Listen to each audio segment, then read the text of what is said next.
Alright, this is where this is going to come into play. That's that double line. So I put some glue down there. We've got a 2-spot. So those fit perfectly. We're not fighting for that last one to fit in there, or we're not having big old gaps. We let the rhinestones do their job. So there you go. Fit in there perfectly.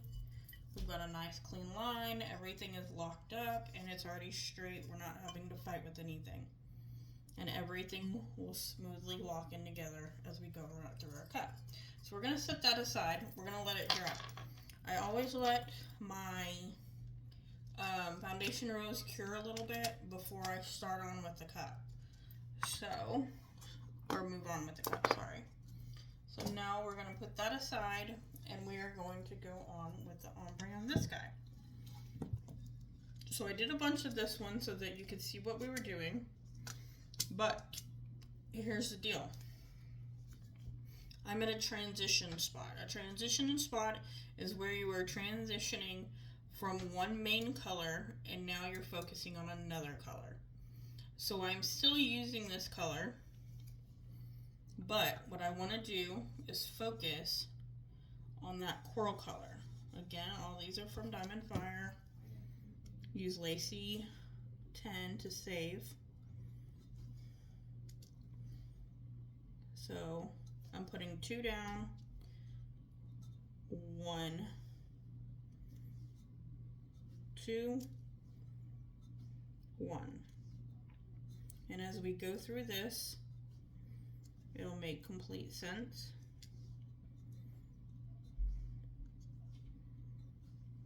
2,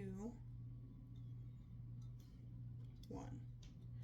You see how you're already seeing more of that coral color than you are the other color? More than the brass? That brass is not my favorite, I'm just saying. Love the coral. I love the ivory right here, but that brass wouldn't have been my first choice. So we're going to do a line. Very good. So you're doing 2 to 1 as you work around this row. Alright, so I've started to finish this row. Now because this is ombre, you'll notice that I was doing 2 to 1, but when I get to the end of this, I have a spot for 3. You're just going to place the color you're focusing on in that spot and not worry about it. Not a big deal. Won't even notice it. So our next line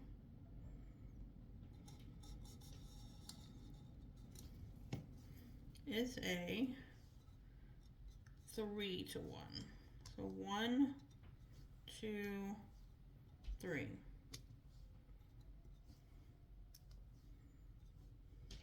One, two, sorry, why is it doing that? 3. There we go. And what you're doing is you're making the focus on this part of your ombre more on the coral, and you're lessening the brass. So you're fading out your brass and fading in your coral. There we go. So 3 and 1 and 3 and 1. All right, we're going to work around that section or that row. So again, I ended this row kind of off kilter. So we were doing 3 to 1. This is where your 1 and 3 start, but right here, I only have space for 2. Not a big deal. Still works out in our ombre. So what's great about an ombre, you don't have to worry about the pattern, because at the end of the day, it all comes together. So your next line in this is going to be 1 to 4. So we're going to put down a 1 and 4. Sorry. And 1 and 4. Now this is a 6-color ombre, or a 6-lined ombre is what I call it. What that means is we're transitioning our colors in 6 lines. So you always create 6 lines, and through our lines that we're doing right now, you are going to see what I mean in the next 2 lines, because we are on our 4th line and we need to get to our 6th line. Now remember, while we're doing this cup, that other cup's foundation line is drying. So while I'm working here, I am going to go back to that cup so you can see how we start up from up here. I just did 2 different cups and 2 different phases of their creation, if you will, just so that we could see the stages of what this cup goes through. I thought that that would be the easiest way to teach this. All right, there we go. And 4. Now we're going to finish off this line, working our way around in a 4 to 1. All right, this is our last one right here, and it's only a 1. So now the next line is 5 to 1.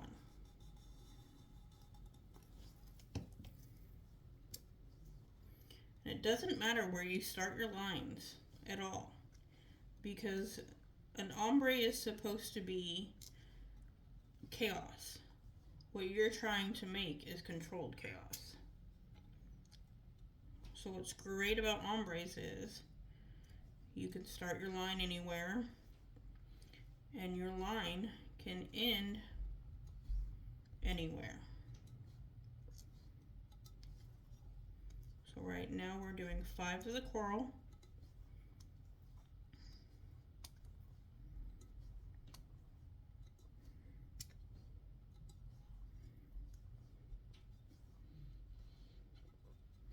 And 1 of the olive, so 5.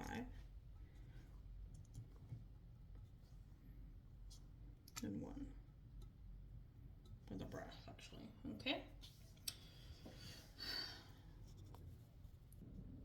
On your last line of this transition, you should be doing 1 of the brass and 6 of the coral. This is the last line that we will be using the brass on. And you should see how I transitioned or feathered out, whichever phrase you want to use, that brass color.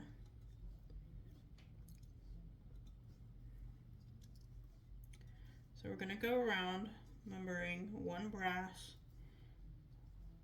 6 of the coral.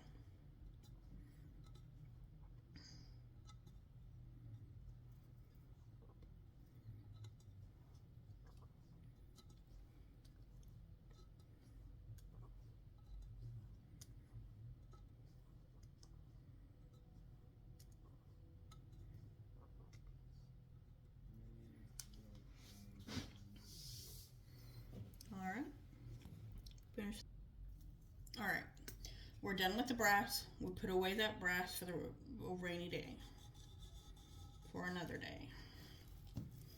Now, depending on how much you want of your main color to show, you can do 1 line of the solid color, or you can do 3, you can do 6. It depends on how many colors you're trying to fit on this cup. Because I'm trying to fit so many colors on this cup, I can only fit 1 color, or 1 line. So that's all I am doing. 1 line of the solid of the coral before I pick up my next color. And while I finish this row, please come back for section 3 of this video. Thanks.